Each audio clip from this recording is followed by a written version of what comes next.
Coming up next on One TV.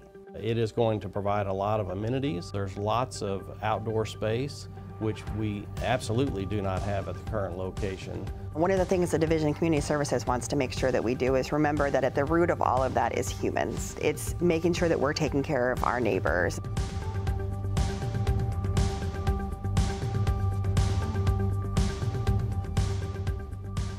Hello and welcome to One TV, Our Next Era, where we share important information about what's happening in Shelby County government that directly impacts our families and neighborhoods.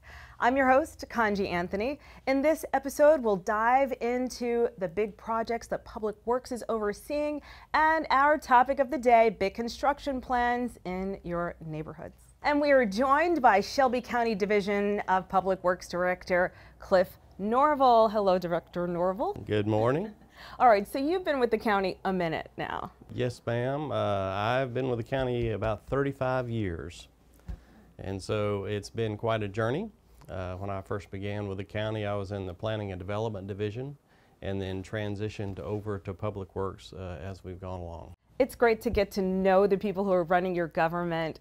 Talk to me about what's top of mind right now for the Public Works Division. Okay, well, this obviously the summertime weather and things are warming up, and so a lot of our outdoor construction and maintenance can occur.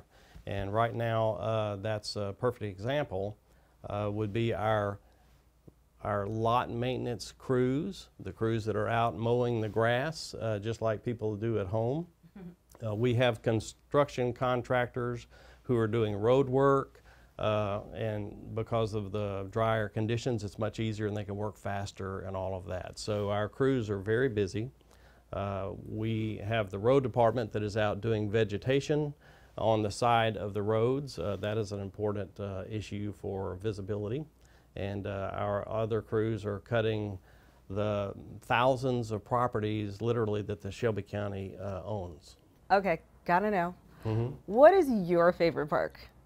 Well, now I'm a bit biased. I've been a lifelong Shelby Countyan. I grew up in Memphis in the Berkeley area.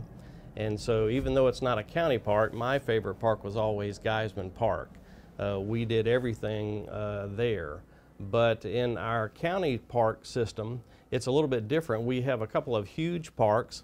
Shelby Farms Park, a lot of people are familiar with that. That's the jewel of our crown, right? Yeah. That's right. And then we have the Micro Soccer Complex. It's also another huge park. But we only have about 8 or 10 other parks in our system.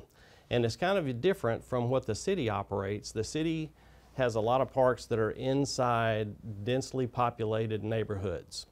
Only about half of our parks are in densely populated neighborhoods. Interesting. You know, we have some that are very remote, but we have other parks that are in neighborhoods. One of the most prominent that we are actually working on and refurbishing right now is the Sherry Hopper Goodman Park, which is in the North Haven community. Actually there's two parks. There's Sherry Hopper Goodman Park, and then around the corner from it is another park referred to as the North Haven Park. And we recently put a new playground equipment in there, which is designed to accommodate really the younger children. And the Sherry Hopper Goodman Park is what more people might think of about a park that has the athletic ball fields. And so we are actually refurbishing it for the first time in decades.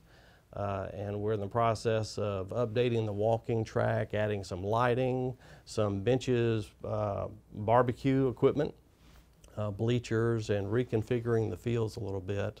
And really another exciting part about this is that Shelby County has entered into a partnership with the North Haven Bulldog Restoration Ministry. I had to say it slow to make sure I could do it. That's an exciting partnership for the county because this ministry has come in and they are organizing not only football for the kids, but that's during football season. During the summer, they're organizing baseball and softball, and in the fall, they're even organizing some flag football. And then they, in addition to that, they are offering some after-school programming as well during the school year. So I find that people think of trash pickup and they think of sewage systems, but there is a quality of life part to what Public Works does, it seems. And unincorporated Shelby County is part of that. That is true. The Shelby County Public Works Department is a little bit different from what you would normally expect. And for that, the Shelby County Public Works operates the Shelby County Fire Department, which primarily services the unincorporated areas, but we also provide ambulance service to not only unincorporated, but the cities of Lakeland as well. And so that's part of it. And our road department services about 800 miles of roadway and about 180 bridges. As a matter of fact, in the news recently, we had to close down a couple of bridges which were built back in the 50s and 60s because the state came in and worked with us and said, hey, this is questionable. And so, I apologize for the inconvenience. Thanks for doing that. I kind of drive that way, so thank you. That's right. It is an inconvenience, but I mean, that's just another part of what we do is renovate and repair bridges to keep everyone safe. And we will be right back with your topic of the day. It's about big projects that are coming to your neighborhood. Shelby County, Tennessee was founded as an agricultural hub for the South. We're now an ag tech center for the world. We're on a mission to prepare the nation's next generation of leaders by providing world-class education, world-renowned healthcare, and a strong infrastructure to support the world's best businesses. Shelby County is more than a place for people to live. It's a destination where families can thrive. We welcome diversity, we celebrate our culture, and we honor our history. Welcome to Shelby County. Or, like we love to say, welcome home. Welcome back to One TV. We are joined by Shelby County Division of Public Works Director Cliff Norville. And we have today's topic of the day, some big construction that's going on in neighborhoods. Talk to me about how you decide to choose a project. Well, there's several things that we kind of guide our discussions on. One, when you look at a building, we can't afford to renovate buildings all that often, obviously, but we do kind of keep track of the last time that we did a major renovation. But two, the infrastructure in the building, the air conditioning, the lighting, the plumbing, alarm systems, fire suppression systems, those things have a fixed lifespan. And so we monitor all of those systems in our support services department, and when things are nearing the end of their useful life, we start raising a flag. Now, when we renovate buildings, the county sort of adopted a policy several years ago of trying to address everything at one time. And so when we go in and put our hands on a building, we renovate it from top to bottom. And a good example of that is the Shelby County Administration Building, the Basco Smith Building. We renovated it between 2012 and 2015, bottom to top, and so we shouldn't have to touch it for a while. Tell me about the Youth Justice and Education Center. That's a big deal for us. It is, it is. Most people are maybe familiar with the juvenile court facility that's on Adams Street. I'm not sure if they know all the history. The original section of the building actually was built back in 1935. What? And it was added on to about 4 times. And the whole issue is that it was never really designed for its current function. It actually was part of an old Christian Brothers University college campus back in the 30s when they first came to town. And so since it was not designed for this function, we've had to adapt it. And honestly, it doesn't serve the function very well. And so that led the county to purchase this facility that is on Old Getwell. And it actually was designed and operated as a detention facility for years, but then the owner of that property ceased operations for about a decade, and so the county was able to purchase it. It met all of our functions, and all of our shareholders were very interested in that property. And so we've been constructing it for the past 2 years. It is going to provide a lot of amenities. There will be bedrooms for about 140, which is greater than what we currently have. There are a dozen classrooms, which we do not have in our current facility. There will be a full-service kitchen and cafeteria. One of the best features is that it's on a 10-acre piece of property, and so there's lots of outdoor space, which we absolutely do not have at the current location. There's ball fields, indoor and outdoor basketball courts, and so it just offers a much better application for its function. Yes, much more humane. Talk to me about the timeline on construction. Well, as I said, we've been underway on construction for the past almost 2 years, and construction is actually coming to a close.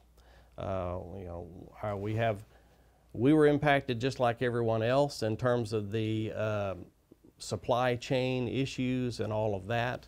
Fortunately, our contractor had good vision. He tried to purchase as many of the raw materials in advance of a lot of the shortages, and when we were able to find what we needed, we scarfed it up very quickly to keep the project moving.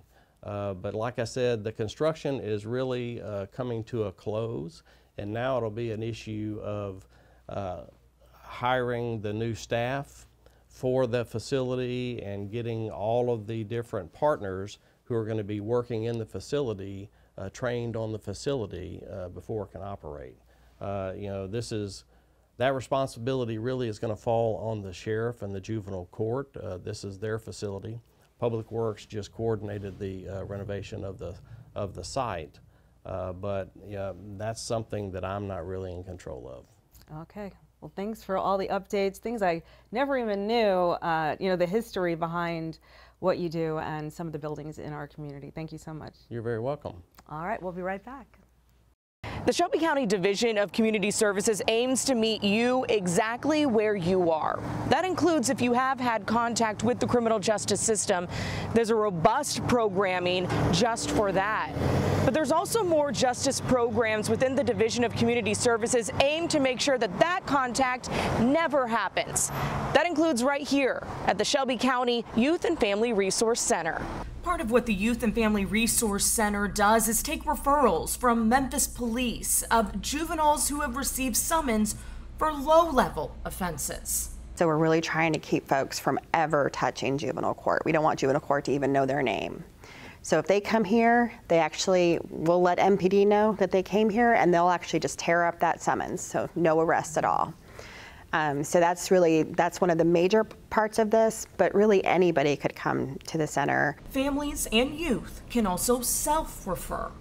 We just want to be able to house other service providers, have them come use our space, be able to serve as an entry point for youth and families who maybe just don't know where to go. Sandy Bromley is serving as the center's interim director, but oversees all of the Division of Community Services justice programs. Along with the Youth and Family Resource Center, those programs include pretrial services, the Behavioral Health Unit, and the Crime Victims and Rape Crisis Center. The newest of those programs being the Youth and Family Resource Center. Though it's new, it's ramping up services quickly. Cache Brooks will oversee the expansion of mental health resources for youth and families in the fall. I will be coordinating a project that'll be offering free individual and group therapy to youth.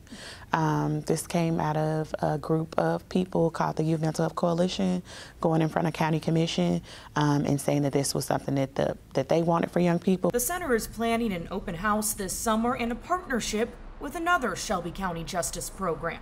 We're also doing things like partnering with the Crime Victims and Rape Crisis Center to do some trauma and resiliency workshops, because what we believe is that trauma is often the root cause of most of our issues, right? The Crime Victims and Rape Crisis Center is also going through its own expansion.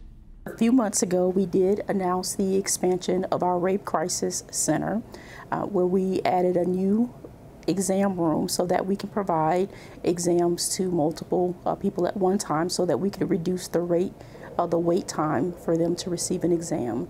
In addition, we expanded the amount of hours they could receive an exam after the crime occurred. Initially, it was after up to 96 hours they could receive an exam, and we expanded that to 120 hours. Along with medical care for victims of sexual assault, the Crime Victims and Rape Crisis Center also provides trauma-informed services to all victims of crime in Shelby County. Pretrial services and the behavioral health unit work side by side to help those who have already been impacted by the justice system. Recently, they started offering free bus passes to clients needing transportation to and from court appearances. So, public safety is obviously on top of everyone's mind every day, right? We hear the crime stats, we see it on the news all the time. It can be pretty depressing and pretty overwhelming. One of the things the Division of Community Services wants to make sure that we do is remember that at the root of all of that is humans, right? It's making sure that we're taking care of our neighbors, making sure we're taking care of one another. All of Shelby County's justice programs are on your screen now. Never hesitate to reach out if you or a loved one needs help, or if you just have some questions. For One TV, I'm Kelly Roberts. Shelby Cares is on a mission to help make Memphis and Shelby County the healthiest place on earth, starting with you. With practical advice, free health services, and fun wellness activities, Shelby Cares makes it cool to be healthy. As summer flowers bloom, so do our allergies. Here are some tips to help keep sniffles and sneezing at bay. Reduce exposure to allergy triggers. When the pollen count is high, avoid working in the yard. If you do work outside, remove your clothes as soon as you get home to get that pollen off your skin and hair. And avoid hanging your laundry outside as pollen can stick to linen. Be prepared. Check the news daily for pollen forecasts. If you know pollen will be high, keep your doors and windows closed and avoid exercising outside in the early morning when the pollen count is highest. Keep your indoor air clean. Using air humidifiers can help keep your indoors safe from outside pollen. Using a humidifier with a HEPA filter can help remove dust and pollen that may come in with you. Don't let that high pollen count ground you from some summertime fun. Follow these tips so you can relax and breathe deeply all summer long. This health tip is brought to you by Shelby County Mayor Lee Harris's Office of Innovation. I'm Tami Sawyer, your favorite healthcare equity ambassador, and I'm asking you to put yourself first, get healthy, and help me spread the word about good health.